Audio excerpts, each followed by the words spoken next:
Fala galera, beleza? Professor Augusto, bora corrigir a questão 133 do caderno cinza do Enem 2023.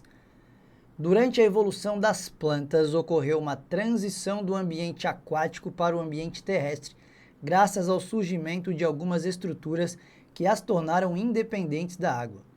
Esse fato permitiu maior dispersão desse grupo de seres vivos, sendo possível observá-los em diferentes ambientes na atualidade. Qual estrutura possibilitou a independência da água para a fecundação dos seres vivos citados acima? O Enem já cobrou uma questão, outra que foi muito parecida com essa, muito. Ele trazia um cladograma ali e tal, de briófita, pteridófita, gimnosperma, angiosperma, e perguntava qual daquelas novidades trouxe essa independência da água, essa conquista definitiva do ambiente terrestre.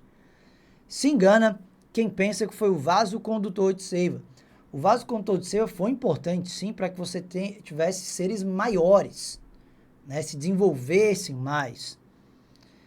Só que o que nós temos aqui foi uma conquista, uma estrutura que possibilitou a independência da água para a fecundação. Fruto, meus queridos, ele é formado depois que você tem uma fecundação, depois que você tem, por exemplo, quando tem a fecundação, você forma a semente.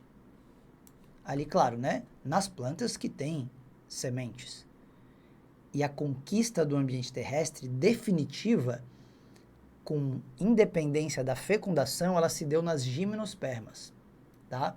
Por quê? Porque briófita e pteridófita, elas possuem gametas flagelados. O gametinha de briófita e de pteridófita, o masculino, é chamado de anterozoide. E por serem flagelados, eles precisam se deslocar até a osfera em meio líquido. Isso é chamado oogamia, tá? Um gameta grande e móvel, que no caso é a osfera, gameta pequenininho móvel precisa de um meio líquido.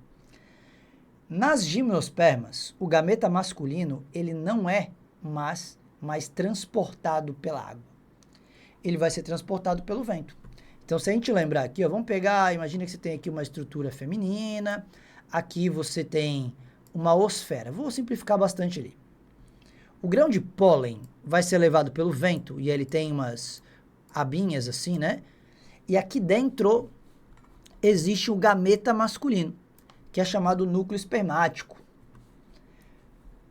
Quem promove o encontro desse núcleo espermático com a osfera não é mais a água. O núcleo espermático não é flagelado. É o crescimento de um tubinho que vai conduzir aquele gameta até a osfera. Esse tubinho é o tubo polínico. Nós temos uma reprodução não mais por oogamia, isso aqui é chamado sifonogamia. Isso trouxe a independência da água para a fecundação.